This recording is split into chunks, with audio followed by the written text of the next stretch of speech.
and welcome back to the Analyst dated 14th of April, where you will learn good details about the current affair articles as follows. In the first one, we will gain a comprehensive understanding about the Delhi excise policy case which has landed the Chief Minister into legal hot waters. Then we will understand what is India-Mauritius double taxation avoidance agreement which has been recently revised by India. Then we will learn about a recently interpreted fundamental right, that is right of citizens against adverse impact of climate change stated by Supreme Court of India. Then, do you know what is long COVID? Well, we will learn that as well. Then we will also do a quick policy analysis of the Agnipath Scheme. And how can we wind up the session before understanding the Prelims Snippet, which are extremely important for the upcoming prelims examination. So to understand good details about all of these, stay tuned. So starting with the first article, where the context is the recurring newspaper articles on the Delhi excise policy case. So we will be putting an analysis on the same. Now, because this pertains to two broader issues of corruption and money laundering, so it pertains to two parts of the syllabus, also forming one of the most important topics to be asked in UPSC. Now, to begin all of it, where is the devil lying? The devil lies in this particular policy case, which is the Delhi excise policy, which was enacted by the AAP government in year 2021 to 2022, which is also popularly known as the Delhi liquor policy case or the Delhi liquor policy. Now, this liquor policy was promulgated in order to achieve the following agenda. To understand all of that, let's first understand how liquor was administered before this policy. So before that, liquor was distributed by both the government players and the private players. But via this policy, the Delhi government tried to put the entire right to distribute and to sell the liquor from the hands of government to the hands of private sector. So that is the first thing it wanted to achieve. And what was the agenda behind doing this? So for that, you have to understand that Delhi government wanted to enhance its excise revenue. How? Because with the help of this formula, the previous formula, Delhi government was able to generate a revenue worth 4,500 crore on an annual basis. And it wanted to expedite this annual revenue to up to 10,000 crore on an annual basis by putting all of this distribution and circulation right in the hands of private companies. So these were the two objectives. It also wanted to improve the consumer experiences by ensuring that liquor reaches out more easily to the consumers. And why all of it was done? It was basically to reduce the dependence on the center transfers. How typically does a state generate its income? Via two sources. First of all, by generating its own revenue, and second, by getting certain transfers from the center. Because naturally, no state wants to be at the mercy of the center's pool, because what if in future centers changes this formula of shared devolution? So therefore, in order to become independent from the center's mercy, all of them try to generate and augment their revenues which are collected on the state basis from their state only. And what are the two main sources of revenue for any state? It's basically the petrol, and second is the liquor. So therefore, the government is trying to eye on the liquors. So basically, it has led to privatization of the liquor sale in Delhi via this particular policy. What were the key features of this policy? Let's try to understand that. So first of all, it called for zonal distribution of the licenses, which means now individual licenses won't be given. In fact, zonal licenses would be given, and for that purpose, Delhi government decided that the NCR region will be divided into approximately 32 zones. Second, for the first time ever, the shops were allowed to offer discounts in order to attract more and more customers so that it can increase the revenue of the shops. So they were allowed to offer discounts to the retail customer, and it also reduced the number of dry days in Delhi to 3 from 21. The new policy also made a fascinating provision for home delivery of liquor. It even proposed lowering the drinking age from 25 to 21, and it also suggested the opening of the liquor shops till 3 a.m. So these were the features, but don't get happy reading on them because of the lot of controversy attracted by this particular policy. This policy was taken back, and the old regime of excise on liquor was restored back in the year 2022. So currently these provisions are not available. So then, How did this controversy begin in the first place? It started with a report which is published by the Delhi Chief Secretary, Naresh Kumar. So, Naresh Kumar, when he published the report, he highlighted that there are certain procedural lapses and irregularities related to the implementation and the formulation of the policy. The first one was that it gave irrational power in the hands of the person who's heading the excise department, that is the Deputy CM of Delhi, who was Manish Sisodia, who's behind the bars right now. So first of all, it provided arbitrary and unilateral decisions that were taken by the Delhi government without even approaching and without even following the SOP in order to first of all get the approval of the Lieutenant Governor. So they dodged that route and they took a lot of irrational decisions. Second, financial losses were also made to the exchequer. Now you may wonder that this is a case in which Delhi government is trying to boost up the revenue and still the exchequer is amounting to losses. The reason for that is this provision which called for giving discounts to the people. Giving discount means the competition will become very high in the market. So in order to survive, the private players had to offer as large as discounts as possible, which eventually led them to closing their businesses. So it led to fall down of a lot of liquor businesses. Therefore, it estimated more than 580 crore losses to the exchequer. So first of all, the businesses were not making that much profits, and second, the money that was taken was not eventually recorded into the exchequer, into the public exchequer account. So where did the money go and how was this money procured? In the form of kickbacks. So kickbacks is a kind of legal procurement of money, or it's a kind of bribery that a person takes in order to give you a favor. These kickbacks were received from the private operators, from the liquor private operators, in order to get, so let's say I am a liquor operator and I want certain preferential treatment. I want little leverage in the market in order to have more number of shops in my desired places without any governmental regulation. In order to get that, to the government, I'll be providing some illegal money. This is the kickback. So it was alleged that a lot of kickbacks were collected.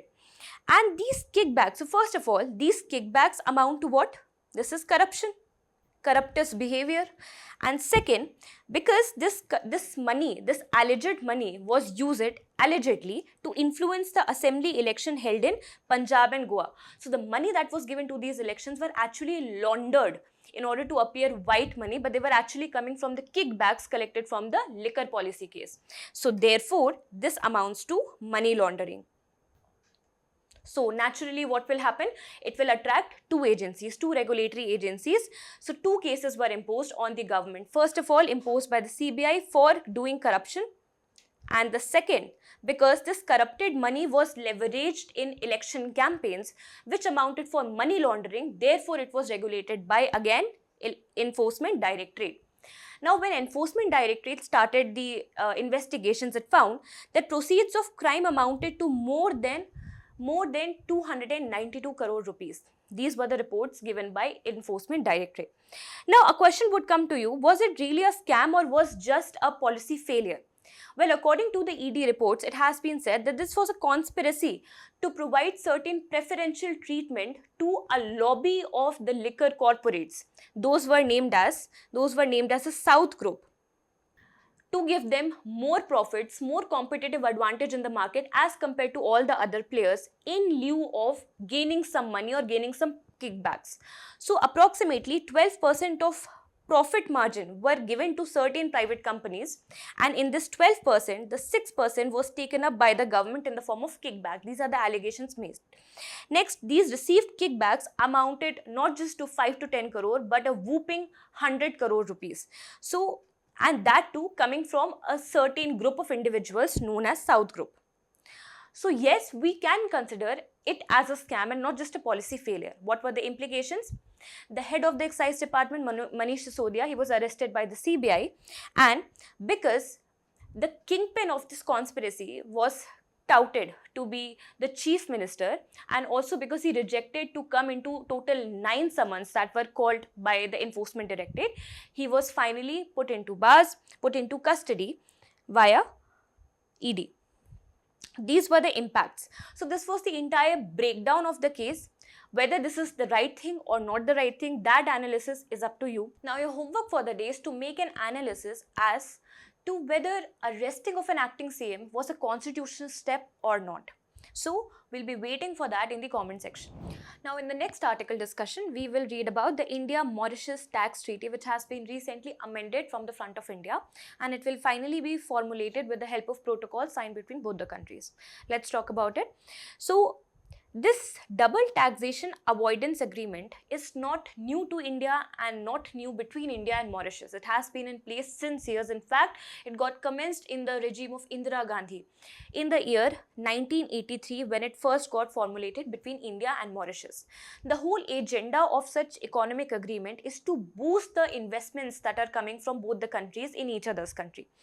So the double taxation avoidance agreement between India and Mauritius in particular has the following provisions. First of all, exempting tax on the income.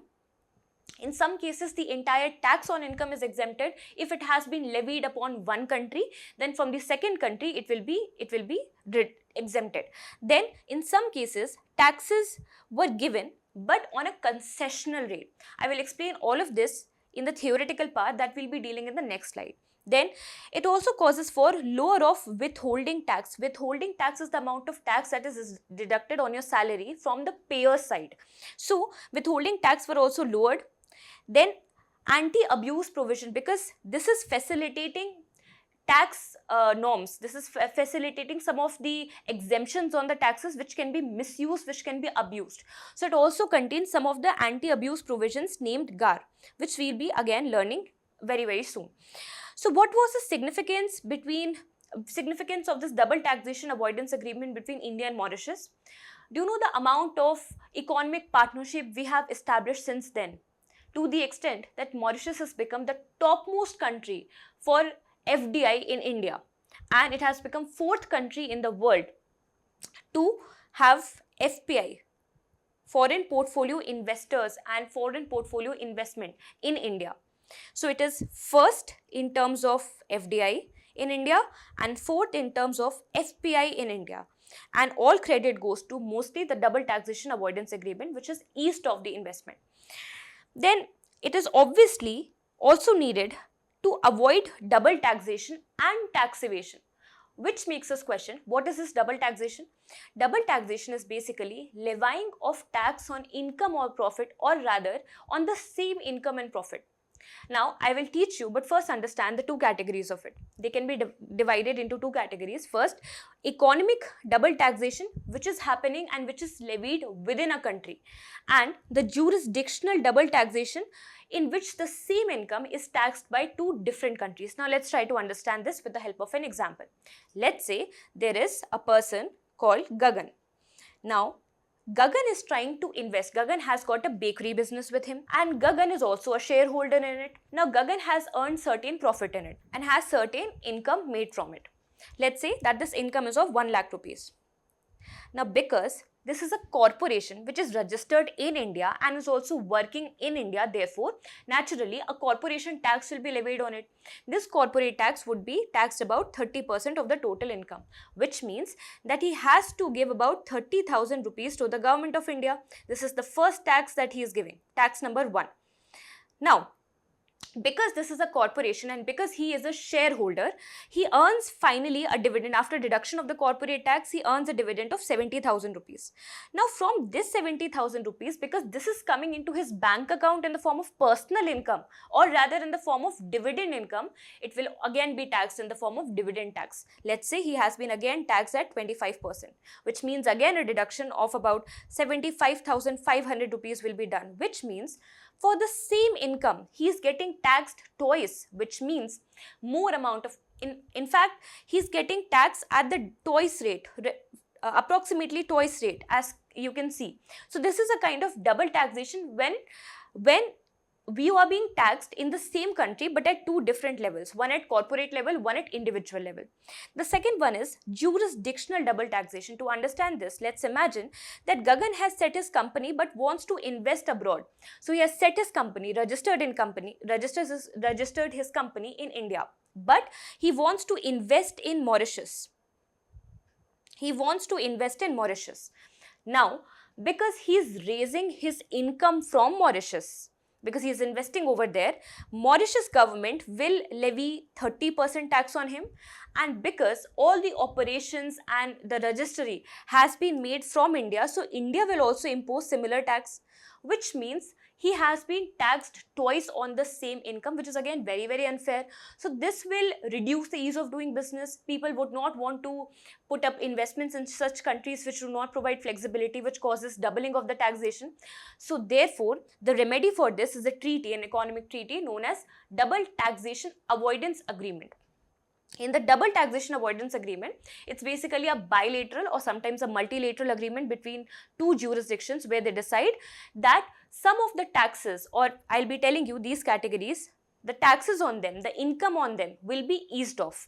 So India has got the power, the Indian government has signed more than 80 DTAs with about 80 countries till now. And which act gives the government this power? This is the Income Tax Act 1961, specifically it's section 90. Now, what are the types of double tax avoidance agreement? There are two types. Whether you are getting this concession by the government on all of these categories, or whether you are getting it on specific categories. So on the basis of this, let's say the categories are exceptions on services, on salary, on property, on capital gains. The object of study of R between India and Mauritius would be capital gains, that we'll be learning in next slide. Then savings, fixed deposit accounts. So all of these categories, if all of them have been exempted, then this is a comprehensive DTA. But if only some of them have been exempted, then this is a specific DTA. Now, what are the benefits of DTA? Naturally, it gives you tax exemption. Tax exemption in the source country. Tax refund also can be attained in the origin country. Exemption on the tax can also be claimed on the source country. Now, this will make you question, ma'am, what is the difference between a source country and an origin country? So, we took the example over here where Gagan's company was registered in India, but he was earning his income from Mauritius. So, what is the source of his income? This is Mauritius. So, this is the source country. And what is the origin of his country? His origin and where he is registered is India. So this is the origin country. So you can have tax exemption in both origin and source countries, but you can file tax refund only in the origin country. Now please be aware of these statements because they can be asked in a confusing manner in prelims exam. Now, what revisions have been made in the double taxation avoidance agreement? For us to understand that, let's first understand the existing provisions. So first of all, what happens is, because government is trying to provide so many tax exemption, they often get abused by the private companies, especially when they start investing as FPIs in the shorter run. So in order to deal with that, government in the 1983 rules, when this DTA commenced, it gave capital gain tax exemptions on what? On equity, on derivatives, on debt instruments by the foreign portfolio investors, but without any restrictions, which means it was a full comprehensive, full throttle exception. Of course, it was getting used, a lot of base erosion and profit shifting was seen. So as a result of this, in 2017, these rules were revised and they were given the GAR limitations or GAR regulations, which is General Anti-Avoidance Rules. So sometimes countries or the corporations deliberately try to avoid the taxation using these agreements. In order to ensure anti-avoidance of the rules, this GAAR or GAR rules were promulgated, in which the investors have to provide or have to have certain substance to take these benefits, and until and unless those substances are justified, they wouldn't be getting these benefits from the country, even if the DTA has been signed. Again, this was also getting misused and this was rather vague. So, in this year's order, in 2024 rules, a principal purpose test, this provision has been introduced by the government, and this has been the revision made in the DTA, in which government says that you have to declare what is the principal purpose of your organization. Is the principal purpose of you setting organization in our country is just to get this duty benefit? Or is it to literally perform some commercial business, some fruitful business, some sustainable business in the country? So once government is convinced of this principal purpose, then only they'll be providing you the duty benefits. So this is obviously to avoid things like base erosion and profit shifting. Alright, now what is base erosion and profit shifting? Think about it. And we will come to the third topic, in which we will discuss about the climate change jurisprudence, the judicial activism that is seen in regards of climate change and protecting people from the adverse impact of climate change. So in a very historical remark, the Supreme Court has made a judgment which ruled that citizens of India have the right against adverse effects of climate change. So to understand that, first let's understand the context of the case, which case is running in the Supreme Court. This case is about a critically endangered bird species in India, which is the great Indian bustard, especially living in Rajasthan and Gujarat. Now, this bird is so critically endangered, so fragile, and yet it is one of the reasons which is causing a lot of declining population, which is one of the major contributor of declining population, is an anthropogenic cause, which is their collision against the overhead transmission lines. So a lot of transmission lines have been laid down, especially in the state of Rajasthan and state of Gujarat, where a lot of solar power grids are being installed and a lot of new transmission lines are being generated in order to provide supply, solar power supply to the citizens. Now, this is of course in order to ensure climate security, in order to fulfill our Panchamrit principles, in order to ensure our nationally determined contributions. So, because of the climate activism, government is doing it, but at the same time, it is causing biodiversity loss. So, this petition got filed via environmentalist in the Supreme Court in the year 2019, claiming that the overhead transmission lines should be removed and the existing and prospective ones should be shifted underground. Now, of course, shifting all of the transmission lines underground would take a lot of money and would also disrupt a lot of public movement. So, this is not a very viable option and it has to be assessed. But in the 2021 order, the Supreme Court ordered complete restrictions on setting up of overhead transmission lines and said that up to the area of about 99,000 square kilometers, all the lines should be installed underground and none of them should be overhead in order to protect our great Indian bustard. Of course, it was challenged by the government. Government sought modification because it is not possible. It will cause insecurity, energy insecurity among these people till all the lines are laid underground. So therefore, government said that we want certain exemptions, we want certain modification, because for us, see, two things are coming in contradiction now. First is biodiversity conservation, especially of great Indian bustard, and second is to ensure energy security, and third is also ensure climate conservation, environment conservation, or to abate the climate change and its adverse impact on the people. Because if we do not resort to the renewable energy options like solar power, eventually we'll be burning more fossil fuels, we'll be burning more greenhouse gas emissions, and in the longer run it will be detrimental for our environmental preservation efforts. So obviously the government in 2024 in the March order said that we have to form an expert committee in order to analyze how can we bring a coherence and convergence of all these three factors. And it also said that underground electrification would hinder India's road to solar electrification, which means Supreme Court is also supporting the government's effort of enabling the solar electrification, because Supreme Court believes that otherwise we'll be very, very far left behind in our climate commitments. So therefore, it said that underground electrification up to this much extent is not a very viable option right now. So what alternatives can we do? That Supreme Court is trying to explore via a expert committee. Now, in the recent judgment made by Supreme Court, it highlighted multiple steps taken by the government.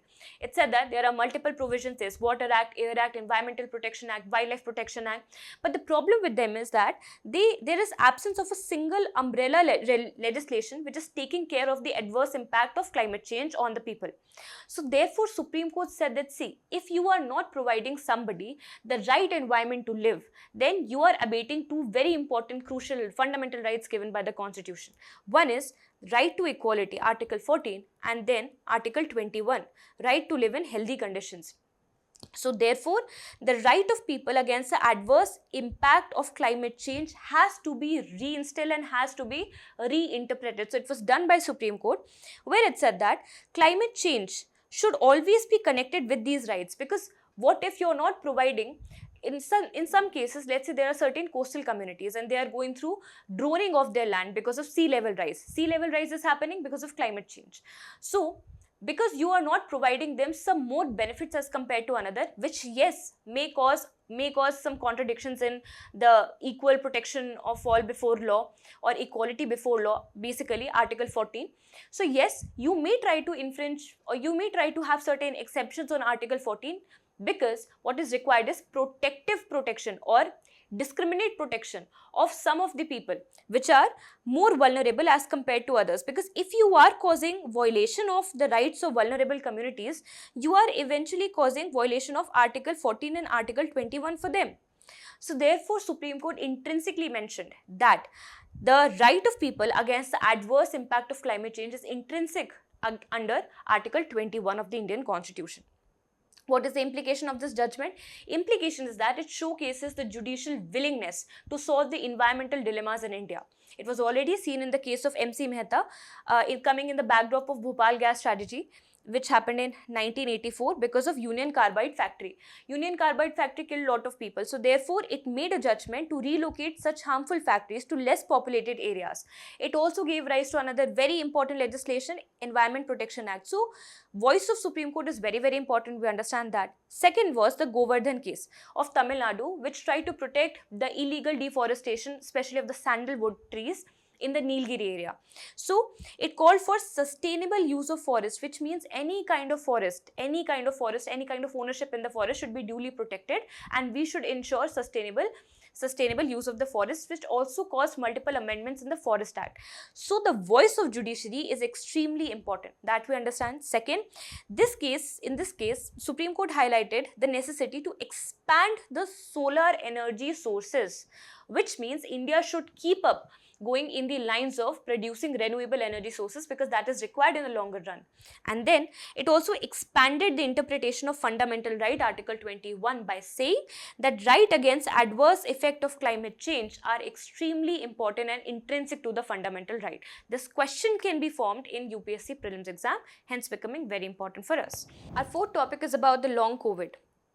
So the context is that a recent study has revealed that long COVID is actually a reality of the day. It is actually a new disease which is formed. So what is long COVID? Long COVID is basically a term which is used to describe the long-term impact of the COVID disease, which occurred in 2019, stayed till 2-3 more years until all were vaccinated, and most of their symptoms are still persisting in the population that were infected even beyond the illness. That is long COVID. So for example, somebody who was infected with COVID in the year, let's say 2020, still has got certain issues like certain neurological issues and certain other issues, for example, joint pain, palpitations, anxiety, depression disorders, etc. These symptoms are known as long COVIDs. And are they real? This study shows that yes, they are real. So this study chose a particular kind of antibody, detected the presence of antibody in the sample population that they selected. Some of them naturally cured from COVID and some of them were administered vaccines. Now, out of all of them, they were checking for this natural infection marker. The infection marker was not the spike protein, the anti-spike protein, but the anti-nucleocapsid antibodies. So what are these? We'll understand the differences between anti-nucleocapsid antibody and anti-spike protein. What happens? Whenever the spike of COVID, we know how the structure of corona looked like. So whenever COVID came inside the body, it was counter-attacked by certain antibodies which were Y in shape, and these attached themselves to these spikes, broke or ruptured this spike, disabling this virus inside us. This protein was either naturally made by the bodies inside because of our adaptive immune system, or they were delivered via vaccines. So this is known as anti-spike antibodies, that which is attacking on the spikes to disable the virus. But what if a certain kind of antibody is able to get inside the inner part of this virus and then making it defunct or then rupturing the virus from inside? Then these kind of antibodies, or the second type of antibodies, are known as the anti-nucleocapsid antibodies. Of course, when the vaccines were made, they were basically anti-spike antibody delivery vaccines. They only attacked the outermost proteins, the outermost spike protein, and not the inner nucleocapsid membrane. But those who developed natural immunity, they were able to develop this anti-nucleocapsid antibodies. So therefore, in order to make a differentiation between who were vaccinated and who were not vaccinated and how many of them developed long COVID, to assess that, the marker that was taken was the anti-N antibody to distinguish vaccination from the natural infection. Now, what are the findings? Findings are important. So first of all, 43% of the confirmed patients of the COVID developed new symptoms which lasted more than 4 weeks after the recovery. Does it qualify for being long COVID? Yes. Anything above, let's say, 3 months from the inception of the symptoms, anything which is lasting or persisting more than this time will be considered as a long COVID. Then in 21%, they were likely to have long-term health problems from COVID-19. 84.5% were still experiencing the symptoms till date after many years. So is long COVID a reality? Absolutely yes. With the help of this data, we can tell. Long COVID developed a number of symptoms, long-term symptoms. Most of them were neurological. Then changes in taste and smell, as you have already heard that during the COVID times, there was a loss of taste, loss of sensory abilities inside the patient. Then the cardiac and respiratory ones, then difficulty in thinking and concentrating, and fatigue. And this may happen to anyone, but this research was particularly done in USA. So this is about the prevalence and the validity of long COVID in the world. Now we'll be doing a quick policy analysis of the Agnipath scheme, and as it has been criticized recently because it caused some of the businesses in Nagaur of Rajasthan to collapse because of the promulgation of Agnipath scheme. So basically it caused economic losses to some of the local industries, especially the coaching industries, which were providing tuitions for the defense recruitment. So the context is that, so first of all, what is the Agnipath scheme? So this is a new scheme by the government of India where it wanted to enhance the youth induction into the armed forces for a period of just 4 years. Okay, after 4 years, what will happen? Only 25% of the batch will be recruited back again for the other 15 years. So of course, this is not a lifetime job. They will not be providing permanent commission as can be seen for the armed officials. So obviously, what are the objectives? As you can see that they are trying to induce the young armed forces. So therefore, they are trying to bring down the average age profile of the Indian armed forces by about 4 to 5 years, making the average Indian army younger as compared to the existing ones. What is the eligibility criteria? So this is a scheme in which recruitment drive will be conducted twice in an year, and if you are an aspirant from 17.5 years to 21 years, then you will be eligible to file for Agnipath scheme. What are the benefits? Well, there are multiple benefits. During the services, person will be getting the salary package from 4.7 to 6 lakh rupees and will also be getting life insurance in case of any fatality. After the 4-year completion, he will be getting a one-time pension known as Seva Nidhi. So a one-time package of approximately 11.71 lakh rupees. Then in the case of death, a payout of 1 crore will be done, including pay for the unserved tenure. So these are the benefits which will be given during the service, after the service, and while unfortunately any casualties happen. How do we evaluate any policy? By understanding the pros and cons of the same. What are the pros? There are multiple things. First of all, it will produce a younger armed forces. The 13 lakh armed forces that we have today is actually averaged about 32 years. Using this scheme, a lot of recruitment drive will be done, and this will be reduced to about 5 to 6 years. So we are making them younger. Now the younger people are better learner. So therefore, in order to make them learn the modern combat capabilities, modern technologies, it will be very easier for the defense to do that. So they are better learners, easily trained for new technologies. It will also cause benefit for the defense exchequer because it will cause reduction of the pension bill, because end of the day you have to only give one-time package, one-time payment of about 11 lakh rupees per sepoy. According to report produced by Ministry of Defense, they have been given about 3.3 lakh crore in defense pension only till 2000 or since 2020. But via this model, which is also named as the tour of duty model, under this recruitment, they will be able to save up to 11.5 crore rupees from one sepoy. So that is the amount of leverage in the terms of financial consolidation that the defense ministry will gain. Then why is it being criticized? Other from the fact that it obviously causes losses to many coaching industries, which were the key growth centers in many of the small towns of India. Apart from that, it may also discourage the youth to join it, because end of the day, when they'll realize this is not a permanent commission, this is not a permanent job, they will not be assigned as permanent cadres, and they will also not be given pension benefits as well. They may, these provisions, these loopholes may try to discourage them. Second, they will be addressed to a lower training period, which is only up to 6 months, which the other people of the armed forces, the other officials, are quite against, because they feel that this will not bring that much valor and that much ethics and skills into the people. Second, there are loyalty concerns. If somebody is working only for 4 years, then of course there will be loyalty issues with respect to armed forces. So this may also bring some ethical concerns related to loyalty of the recruited officers. Then hardship in getting employment after 4 years.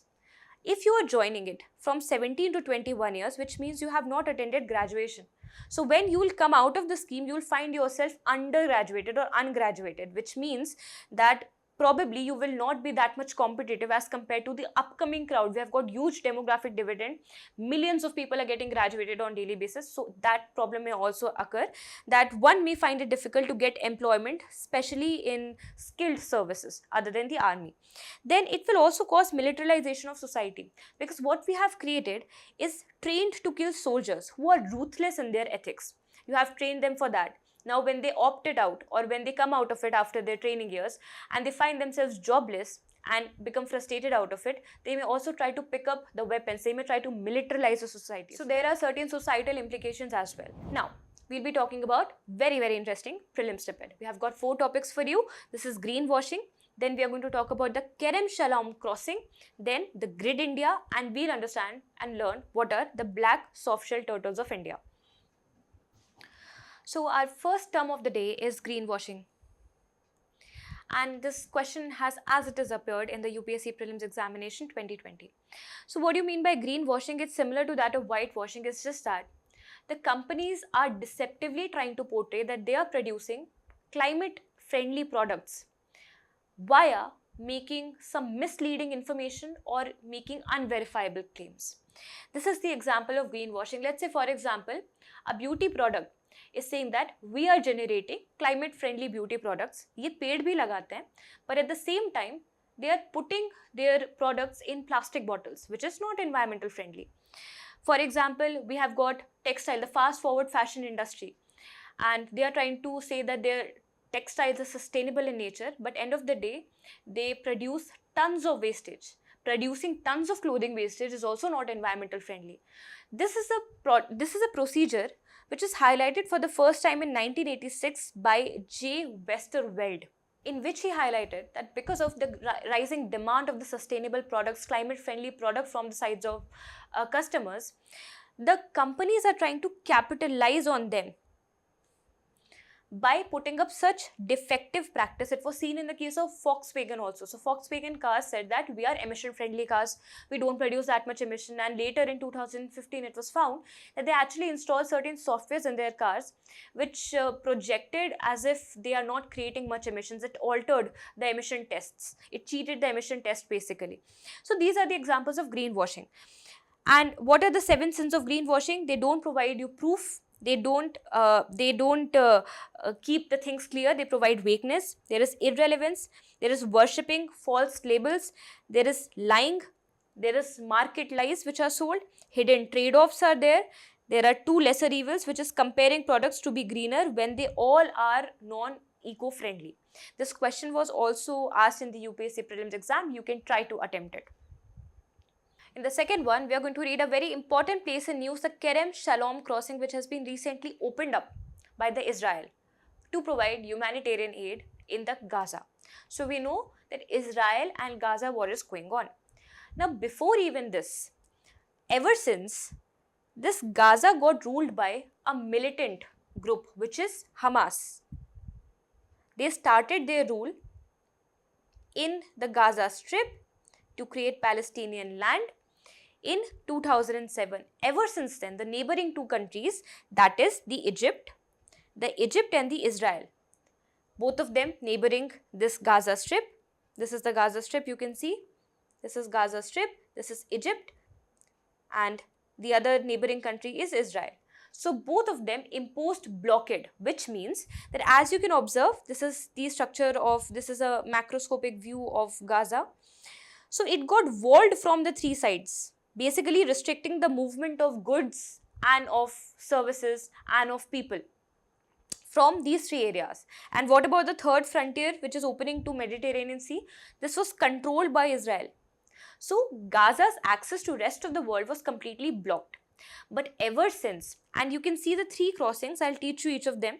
So as you can see, there are three crossings which are still open. One is the Erez crossing in the north. Then there is the Kerem Shalom crossing, which is somewhere between Egypt and Israel, and one which is sharing border between Gaza and Egypt.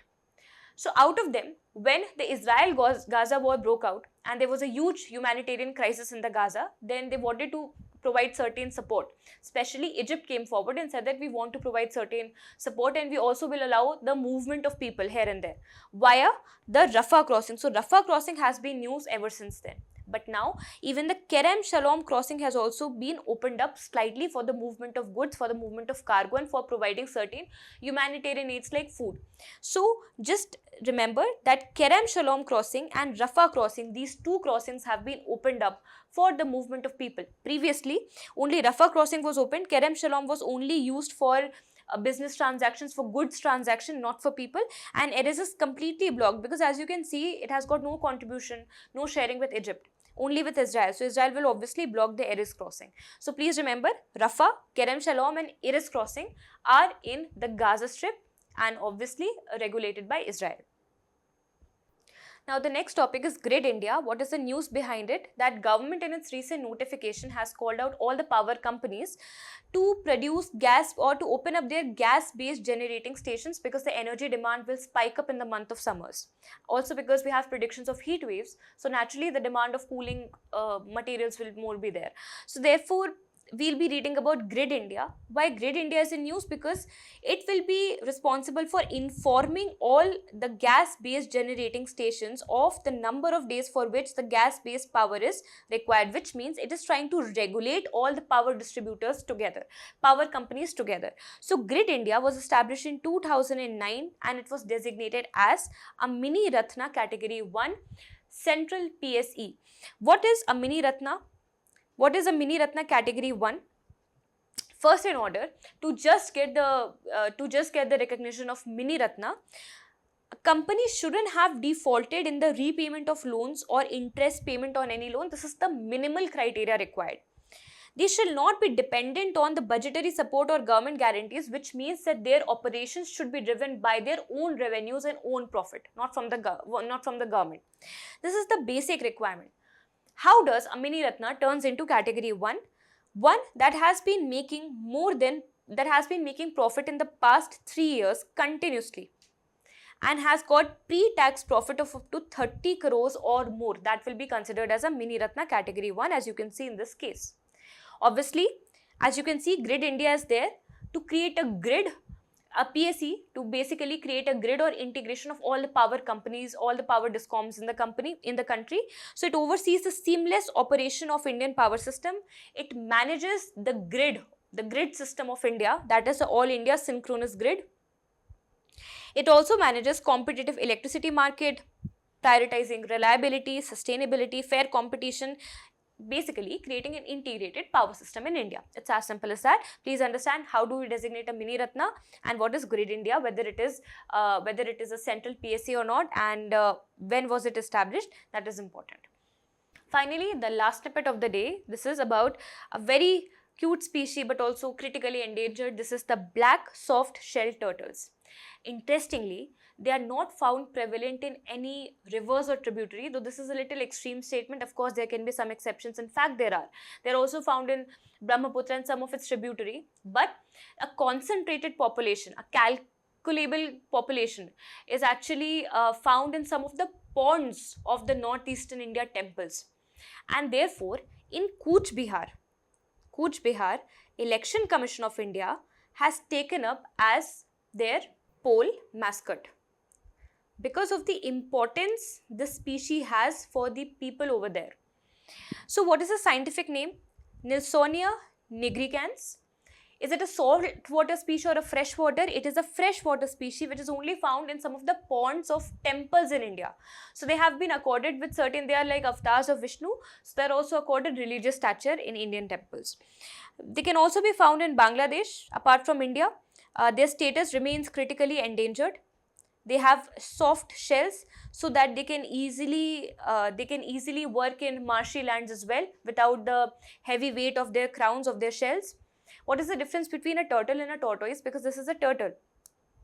So turtles essentially are the ones who live in water, and tortoise are that class of turtles which live in only land. So can we say that all the tortoise are turtles, but it is not same vice versa?